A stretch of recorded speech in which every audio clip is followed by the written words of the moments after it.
So in this video, I focus on looking at methods of collecting, gases.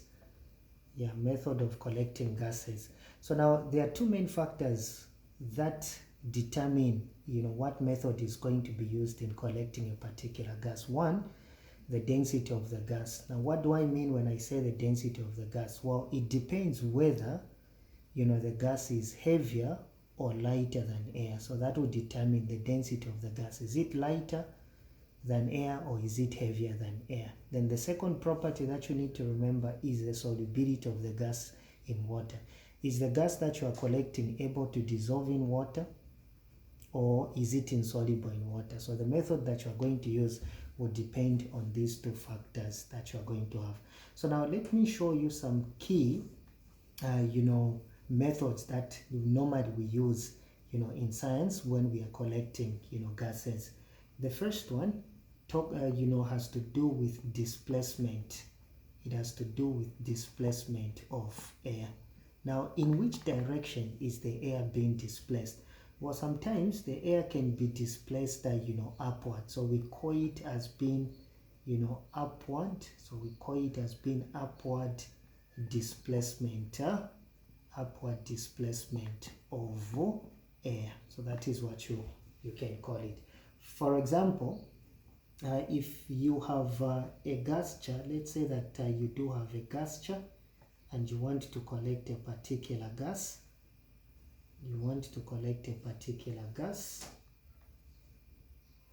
You have a gas jar. So this is representing a gas jar, and the tube here is representing a delivery. You can call it as being a delivery tube. So normally the gas will come in there and the gas is going to be collected at the bottom. So now as the gas comes in to be collected at the bottom here, it simply means that the air is simply going to be displaced upward. No wonder we are calling it as being upward displacement of air. But remember, since the gas is being delivered to the bottom, so we can also call this method as being downward. We can call it as being downward. We can call it as being downward delivery. Why? Because the gas that you are collecting is being delivered to the bottom of the gas jar. But what is happening to the air? The air is being displaced upward. No wonder we are saying upward displacement of air. So it would be okay even if you say upward displacement of air or you say downward delivery, because the gas is being delivered to the bottom. But the question is, when can we use this method when collecting a particular gas? Well, we use this method for gases that are denser, or if you want you can say that are heavier than air. So for all gases that are denser or heavier than air, we use this method. E.g., we can talk about carbon dioxide. So we can talk about gases like carbon dioxide. We can talk about gases like sulfur dioxide. And we can also talk about gases like hydrogen chloride. So all these gases that we have talked about here are actually denser or heavier than air. Therefore, we can collect them by a method we are calling as being upward displacement of air. So that is what you need to remember. Well, another method that you can use again has to do with displacement of air, but this time the direction in which the air is going to be displaced is going to be different. So what we mean, let me say second one, it also again has to do with displacement of air, but sometimes the air can be displaced downward. So we will call that one as being downward. We can call it as being downward displacement. So we can call it as being downward displacement of air, because air is simply being taken to the bottom of the gas chamber. Now, it doesn't mean to the bottom. What I mean is that the gas chamber is going to be flipped in the opposite direction. So the gas chamber is going to be facing in that direction. So what you're going to do is that maybe you can have your delivery tube in that direction. So the gas is going to come in, and the gas needs to be collected or to be trapped inside of the gas jar. That's what I mean there. So the gas is going to be trapped inside of the gas jar. But what will happen, in which direction will the air move if at all the gas is trapped there? Remember, the air is going to be pushed downward, and that's why we call it as being downward displacement of air. But this method, we can also call it, because the gas is being collected upward. So we can simply call it as being upward. We can call it as being upward delivery. So we can call it as being upward delivery. Why? Because the gas is being delivered up. So that is what you need to remember. So downward displacement of air, but of course, upward delivery. So when can we use this method, or in what instances can you use this method? Well, for gases, that are lighter, we can say for gases that are lighter, or if you want, you can say less denser than air. So for gases that are less denser than air, it is possible you can use the downward displacement of air. Now, examples of gases that may be less denser than air include what we are calling as being ammonia. So ammonia can simply be collected, using this method, downward displacement of air.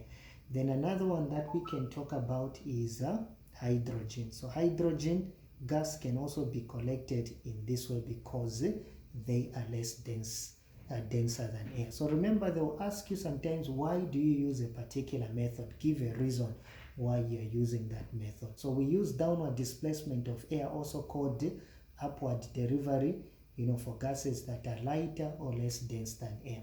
Then the last one has to do with what we are calling as being the solubility of a gas in water. So I have a diagram here that I've actually drawn here.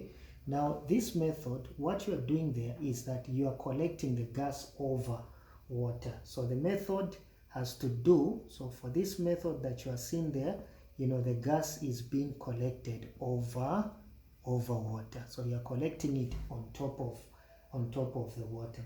Now when we talk about such a method, sometimes such a method is what we call as being displacement of water. So we call it as being displacement of water.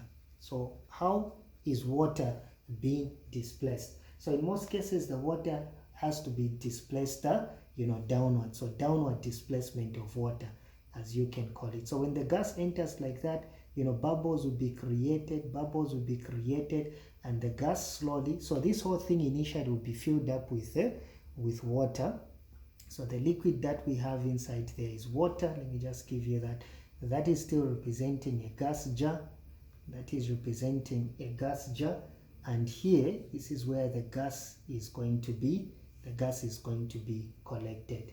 And of course, this one is what we are calling as being the delivery tube. So as the gas enters there, it will form bubbles, and it is going to be initially, like I said, it will be filled up with the water. But because the gas is being collected, it will displace the water and fill up that space, and hence the gas will be collected over water. No wonder we are calling it as being displacement of water. But remember, there's nothing wrong, because water is being displaced at the bottom. You can call as being downward displacement of water. So that is what you can simply talk about, downward displacement of water. Now, when can you use this method to collect a particular gas?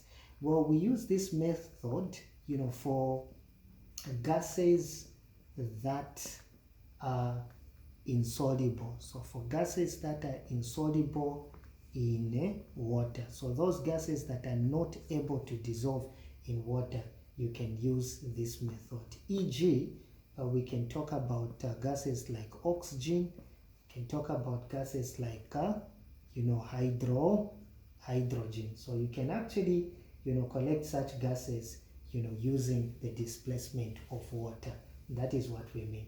Now, sometimes you are going to find that though sometimes in some question papers, they are going to tell you that even carbon dioxide can be collected like this. When it comes, yes, you can use this method to collect carbon dioxide, but it is not the best method.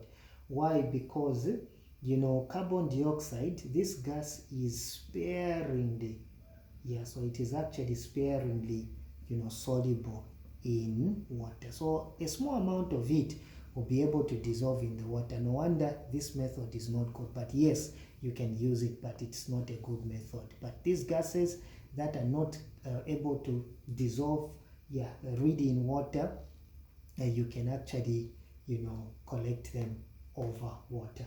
Of course, there are other things that you can use to collect a gas. For example, a gas cylinder when you want, a gas syringe when you want to measure the volume of the gas that is collected accurately. You can actually use it, to do that. But this is what I thought I would actually discuss with you. I hope it will assist you in the exam when it comes to collection of gases. Thank you so much for watching. See you in my next video.